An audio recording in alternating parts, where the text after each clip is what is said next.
The horrific racial violence witnessed in Guyana in the 1960s was a carefully calculated secret strategy by the CIA to ensure that post-independent Guyana did not become another bastion of communism in America's backyard like Cuba. The evidence of these covert CIA operations in Guyana is overwhelming and is contained in the declassified documents of the U.S. Department of State archives. This video provides a fascinating snapshot of the ruthless scheming by the CIA to inflame the racial divisions between Indo-Guyanese and Afro-Guyanese communities by turning their political leaders against each other. This Cold War rivalry between the US and the Soviet Union left a devastating legacy of racial hostilities in Guyana, which persist to this day. Here is some of the most interesting evidence from the CIA archives. A memorandum from Secretary of State Rusk to President Johnson regarding the visit of British Prime Minister home to British Guyana, dated February 6, 1964, stated that, "I recommend you make the following points to Sir Alec Home regarding British Guyana. Number 1, you are as concerned as President Kennedy over British Guyana.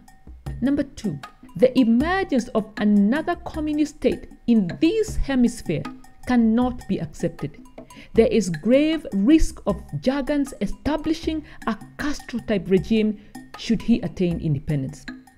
Number 3, Prime Minister Macmillan and President Kennedy agreed that British Guyana should not become independent under Jagan and that a change of government must be sought. Number 4, Jagan must be defeated in the next election. Number 5, suspension of the constitution and imposition of direct rule would help defeat Jagan. Number 6, direct British control over internal security, strengthening the police and a broad interpretation of the powers reserved to the UK in foreign affairs to prevent entry of personnel and funds from Cuba would help overcome the atmosphere of intimidation Jagan is trying to create.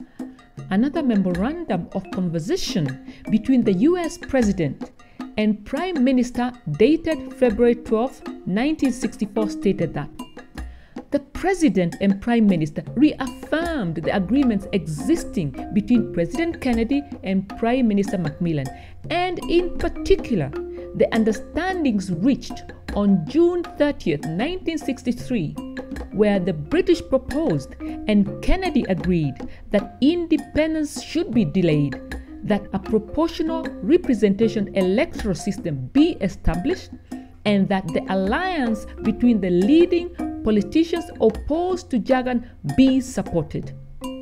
Another memorandum from the Deputy Director for Plans of the CIA, Helms, to the President's Special Assistant for National Security Affairs, Bundy, dated May 1, 1964, stated that an essential element to winning the next general elections in British Guyana and forming a successful coalition government after the defeat of Premier Cheddi Jagan is the behind-the-scenes cooperation of Lyndon Forbes Bunham, leader of the People's National Congress (PNC), and Peter S. Dagia, leader of the United Force (UF). In April 1964, the CIA sent a political advisor for each party to British Guyana to assist with preparations for voter registration, and secondly, to work out an understanding between Bunham and Dagia for cooperation during the election campaign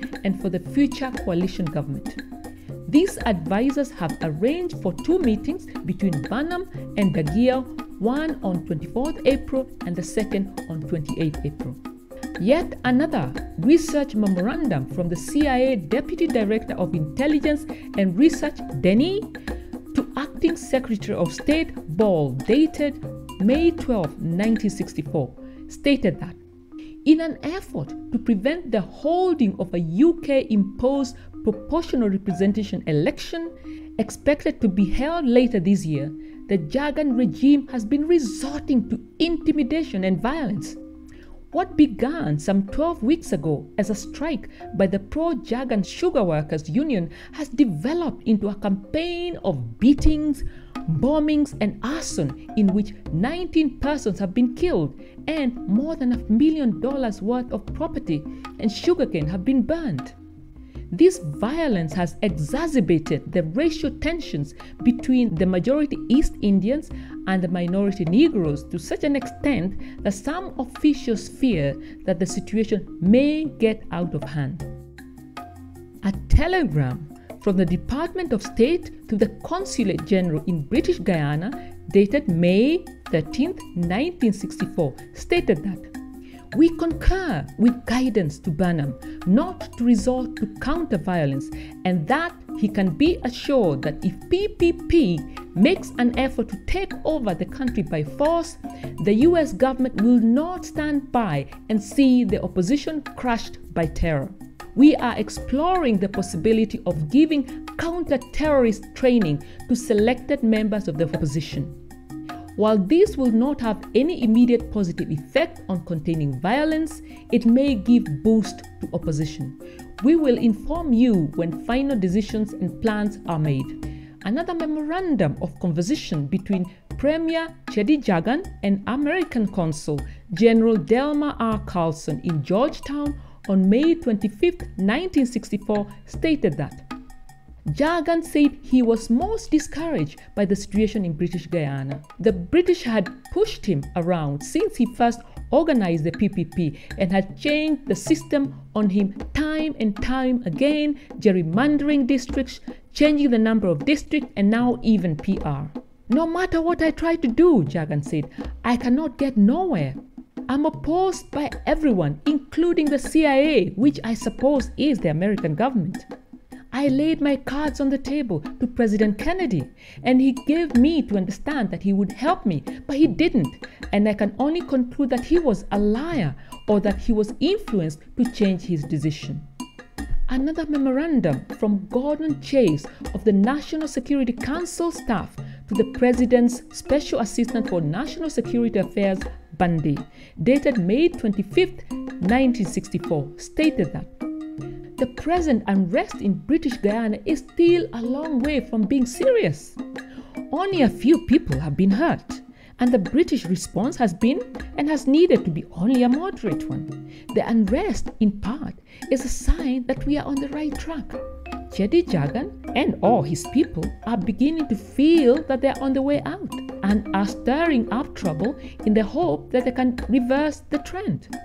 We will see more of this sort of thing over the next few months. We should keep an eye on November. A postponement of elections might give a Labour government in the UK an opportunity to throw a monkey wrench into our effort to get rid of Jagan.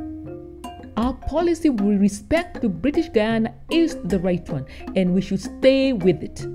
With a little luck, the events between now and November will be controllable. With a little bit more luck, events after November, with Jagan in the opposition, will also be controllable. Yet another memorandum from Gordon Chase of the National Security Council staff to the President's Special Assistant for National Security Affairs, Bundy, dated June 13, 1964, stated that the Governor of British Guyana has taken over the emergency powers from the Council of Ministers and has started to pick up some of the people who are suspected of being responsible for the recent violence. A June 12 memorandum to Bundy reported that a number of prominent PPP leaders were scheduled for immediate arrest under the secret and about to be invoked Order in Council emergency regulations, which permitted the detention of persons suspected of being involved in terrorist activity. The Committee of 24 at the United Nations has been hearing appeals from the Jagan forces, and renewed appeals can probably be expected. The British will probably be able to continue to stall off a UN inquiry on the grounds that British Guyana is an internal British matter and that the British are already working towards a solution. In general, I think the situation in British Guyana is still tolerable. And so, viewers, you have heard from the horse's mouth, as it were. Let us remember that as long as global power rests with the US and its Western allies, there can be no real independence for countries like Guyana or others in the global south. Thanks for watching.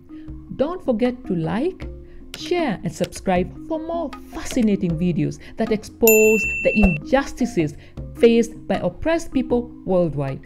Thank you.